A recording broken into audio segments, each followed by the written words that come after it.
So once you are at macc.edu, you will see down here a link titled Online Class Login. It's right there on the home page under Current Students, Online Class Login, and you click that. And it takes you to a login page. Surprise. And what you need to do to log in is you have to provide this little box with your MACC student ID number and your MACC portal password.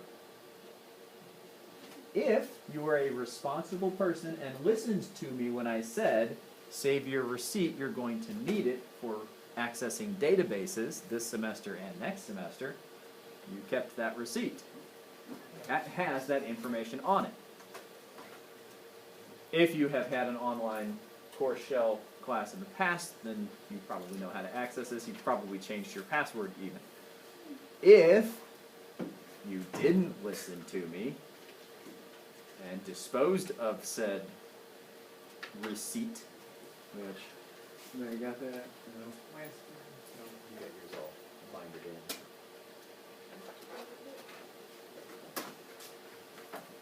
Looks like that. Like old-fashioned printout. The username, student ID number, password right there. The password is a bunch of random letters, numbers, and characters thrown together. You can have hashtags, you can have hyphens even. It's tons of fun. But if you shamefully disposed of said thing, I have a master printout of everybody's course shell ID numbers and passwords, so you can get those from me at a good time. I highly encourage you to, as soon as you can, log into the MACC course shell to make sure that you do in fact have access and that you are in fact a part of the class that I have signed you up for. Also, If you are taking this class for dual credit. they created a username and a password for the individuals who are not taking it for dual credit. So if you're not, everybody has access to the course shell. It's a gift. Consarn it. So, you have to log in. By the way, that is not my login information. So you can't just get in and trash the whole course shell thing and post inappropriate YouTube videos. Let's find somebody in here. I won't use that person again. Oh, Brent's in the wrong class. Consarn it. So let's see.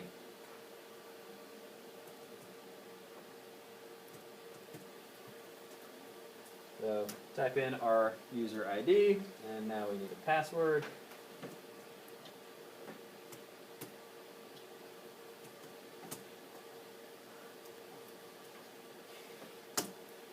Takes a while because the username, or sorry, the password is a random mix of capitalized and lowercase letters and characters and things like that. It's going to be tough to memorize, but you can just go to My Profile, and the only thing under My Profile is Change Password. And you can change your password just by going to My Profile and resetting it up to something that you can actually remember. Otherwise, again, I've got this. Once you change your password, you can't ask me what your password is anymore because all I have is your original. So you'd better be one that you can remember. It also means I can't log into your account and like sabotage you and put plagiarized papers in under your name. I only did that to one person, and it was for the name of science. That person will find out who he or she is. So you'll see listed Composition 1 under Moberly Area Community College. Click on it. Even if you are enrolled in other MACC courses this semester, unless your instructor requested a course shall be constructed, it will not show up. So if you're in speech right now, that will not show up under that little list because I didn't ask for that to be created. If you're in Western Civ, same deal. Mrs. Patton did not ask for that to be created for you guys. So the first thing I want to show you guys is the Dropbox. It's there. You just click on Dropbox, and this is where you will be submitting electronically a version of your paper. you are going to be submitting a version of your paper that will be automatically scanned by turnitin.com. Not that I fear that you guys are a bunch of plagiarizing cheaters, but I want that little guarantee, but the real advantage of turnitin.com for you guys is checking to see your paraphrasing, and if you are paraphrasing enough. Because if you are thinking changing a word or two of an original quote is going to make it, not necessary to put quotation marks around, turnitin.com will tell you. It will highlight the things that it thinks are too word for word from your sources. It goes for Hamlet, but it will also go for your internet and database sources that you use to back up the modern side of your argument. Turnitin.com will tell you, hey dude, that's too much word for word. For example, last year I had somebody who did their second semester research paper that had like a six line long quote, and I said, this is too long of a quote. You need to paraphrase it. What that individual did was they just took the quotation marks out. It's not too long of a quote now. Yeah, now it's just flat out plagiarism. But Turnitin.com would have identified that, said, hey, dude, that's too much word for word. Go reword some stuff. That's why you can submit over and over again in the days leading up to the final deadline. So you can submit your paper as many times as you want to, and it will scan it for that kind of stuff. Sorry. I thought if you paraphrased it and then did one of those citation things after it, then it's not plagiarism. It's not, as long as you've done enough to the original text to make it your own. And that's something we will go over is artful paraphrasing. Because just changing a word or two, even if you're still citing it, is still considered plagiarism. It's called accidental plagiarism. What do you put an exact quote in there? That's okay. What will happen with exact quotes is, say, you guys are citing Hamlet, which is a very often cited text. If you cite it correctly, using the Shakespeare Trans 1864 act.scene.line, then it will not think that you are copying off of Shakespeare. The only thing that will happen is potentially, if somebody else somewhere else cited that same line, it might say you copied off of them, because you didn't cite them.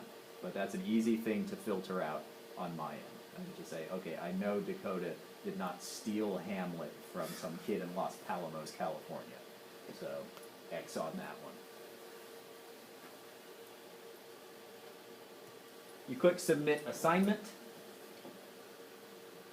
You have to tell it which basket you want to submit the paper to, and in this case, the theme analysis paper. Don't panic, the summary paper was not, this thing was not up in time for the summary paper to be submitted to it, although I wish it had been. You select theme analysis paper under the Dropbox basket menu, and then you can do one of two things. You can copy and paste the text of your paper into this dialog box, or you can tell it that you want to add an attachment and follow the instructions on that pop-up window. I do want, what's that? Did you type it there? What? If it would save it all? It would not.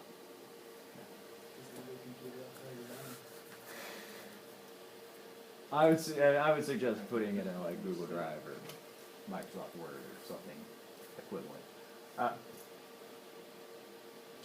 With this, I do want you to be sure that you submit your reference page as well. Whether you submit it in the dialog box or whether you submit it through attachment. If you're doing it through Google Drive, the easier thing would be to copy and paste and put it in the dialog box. If you are doing it on a computer, like Microsoft Word or Pages or Office or something like that, the attachment thing would probably be the easier thing. I am going to require you still to submit a paper form of your essay because I need to be able to grade your format and stuff, and if you put it in the dialog box, I lose all of that. All margins and even everything will just get messed up. Although for some reason it can preserve color.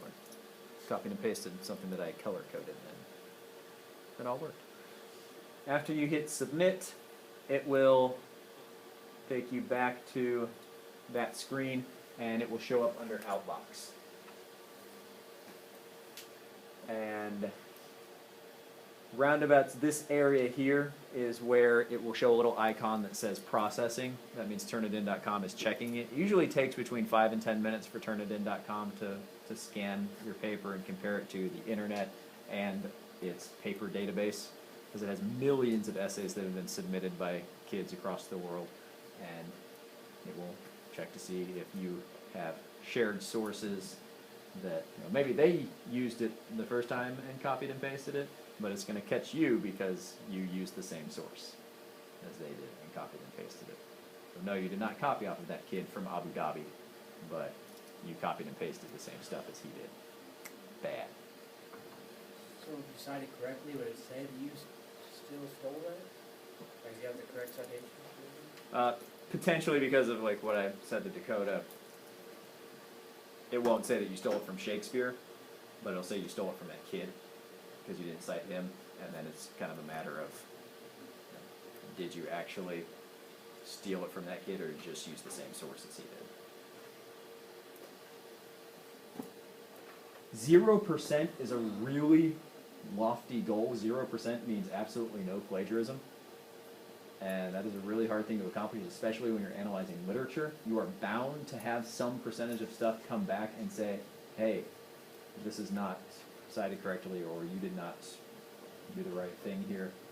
But I will look at that. I will look and see, oh, that's just saying that you used the same Hamlet quote as some other kid did. No big deal. It color codes it. It shows a percentage, but it also does color codes. Blue means absolutely no plagiarism. Green is about 1% to 25%.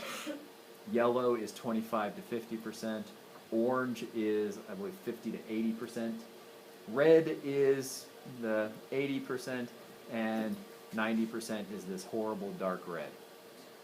And I know that because to test the system, I submitted a paper that I got from last year, and it came back with a whopping 92%. So if you thought nobody plagiarized papers last year because you're like, I would never plagiarize a paper, 92%. And I had to argue about that. But 92%. What it said, though, is that 80% came from this one website, and then the other 12% came from 3 other places, but he did not steal that paper from that kid in Delaware. He just copied and pasted from the same website as that kid in Delaware did. So. You want to try and keep it in the green. If you start getting into the yellow, you for sure want to go back and paraphrase a little bit more and make sure that you're citing your stuff correctly. Your reference page is also something that will come back as hits, because if somebody did the same APA citation as you did for that source, then it's going to think you copied off of that, and I can tell it to just ignore the reference page. You said copying it in there would totally work, right? Yeah. So what if we copied it in there with it all highlighted green? No, It it's changes it the after center the copy.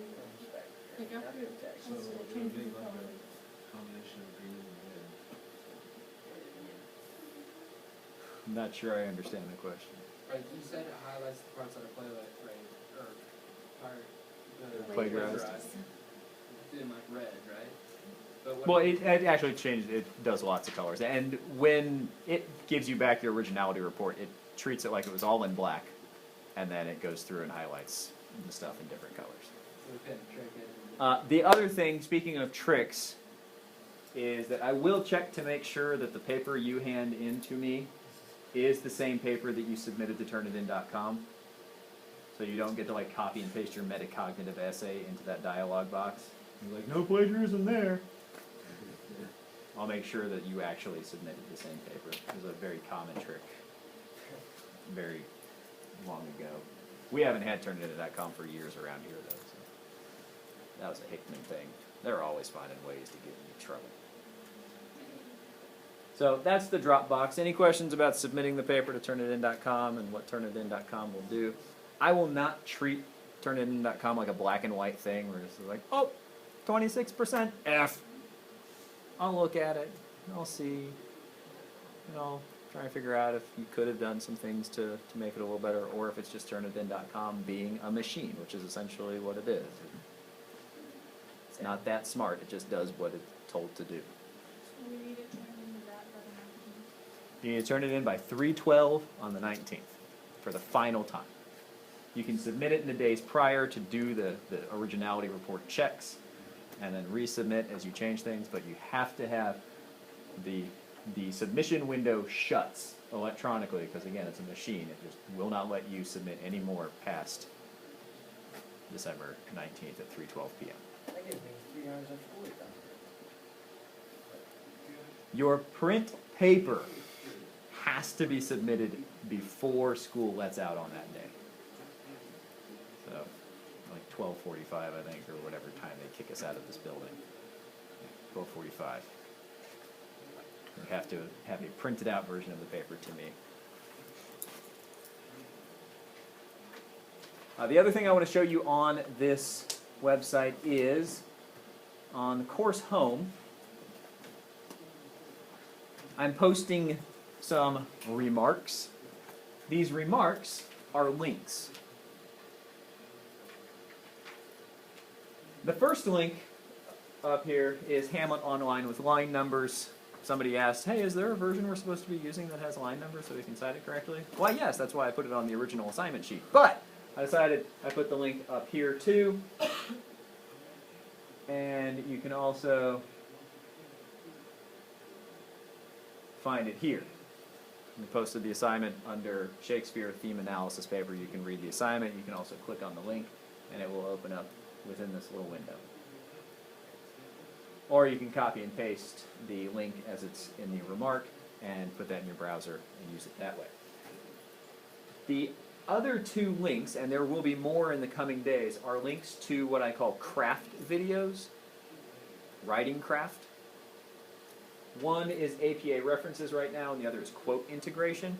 These are things that, quote integration we went over in American Lit twice last year.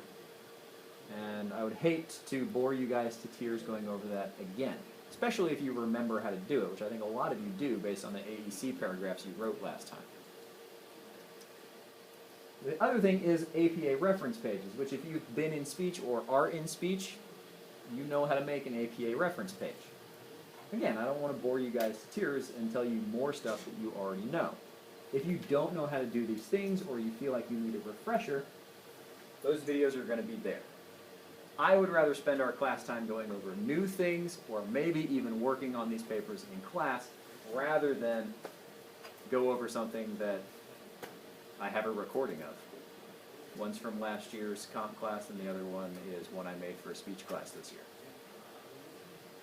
So watch those, and those will either refresh you or instruct you on some craft things.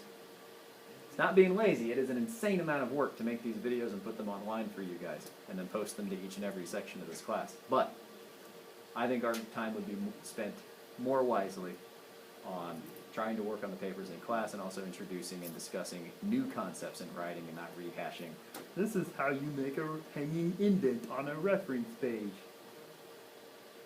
I hate that stuff too. I don't want to talk about that 3 more times. I already have to talk about it twice next semester. The reference video will make reference, no pun intended, to this APA citation guide. Did I do a last year's speech? The one you got in speech does not include the information on internal citations. Of course, you do oral citations in speech, you don't do parenthetical internal citations.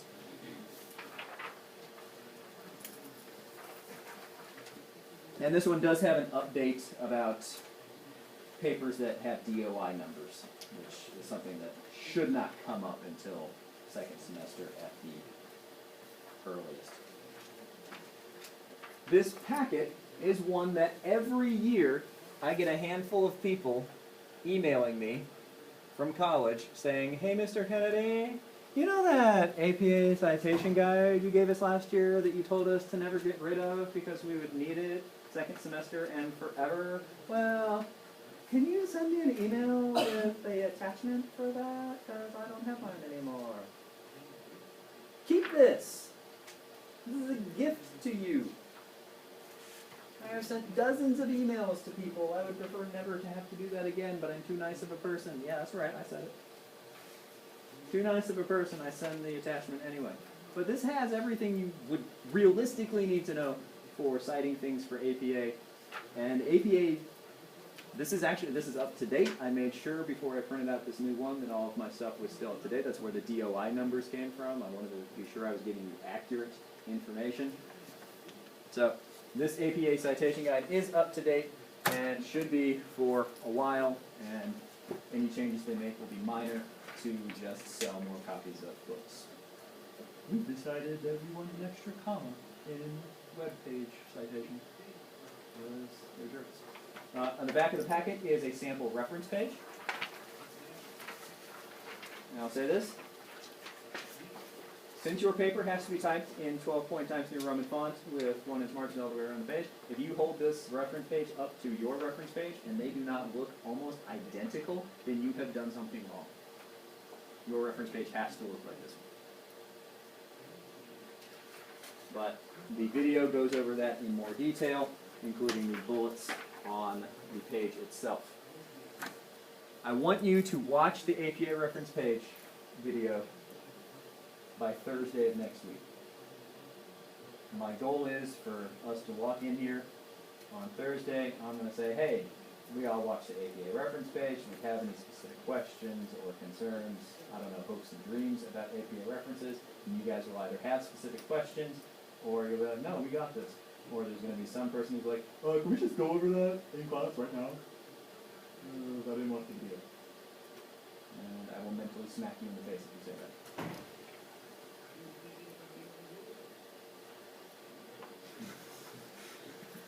So watch the videos. They're on YouTube. I'm working on finding a way to make them accessible on, say, the iPad so that during class you can watch them if you don't have high-speed internet at home. They're also under doc sharing. The 2 videos are there. You can download them and put them on a flash drive or potentially even put them on your Google Docs so that you can access them elsewhere as well. Try to give you options. There's also this neat thing on here called Tutor. And I haven't really told anybody else about it, but it seems kind of neat because I was just playing around with it during class. You can tell it to ask me later. It has a writing center that you can have your writing reviewed by a tutor, an MACC approved tutor, and you can have them look at your grammar and documentation, make sure your APA is up to par. You can have them check your punctuation, your spelling, things like that. You can have them check your entire essay. And they're just like a little online writing center. You know, Nick's going to have this paper submitted. He fills in the information, making sure that he provides a detailed description. He can check the boxes that he really wants to be sure get checked. I'm really concerned about my transitions, so could you look at those? My introduction, I feel, is weak. Can you look at that? And then what they say is that they strive to return essays within 24 hours, which is a pretty quick turnaround. And it's a kind of a neat tool that you have access to because you are either an MACC student or you are mooching off of the MACC students around you. So either way, good on you. Do it to it. Get her done. Whatever.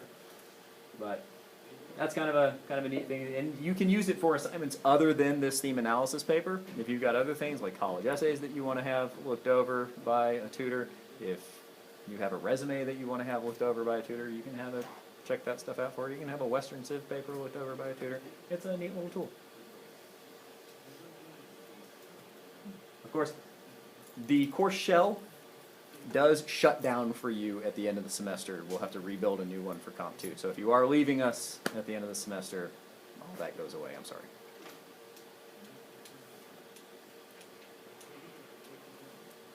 But that is the composition course shell. I'm going to be putting a couple of other videos, including one on internal citations, up there. That one should be fairly short. I warn you, quote integration is 12 minutes long. And APA references, 20. There's a lot to cover in APA references. And it would be even longer, if we were interacting with one another in class. So that's at least 32 minutes of time that we can spend on other things in this class than talking about reference pages and quote integration. And I know it's boring because MJ's already asleep.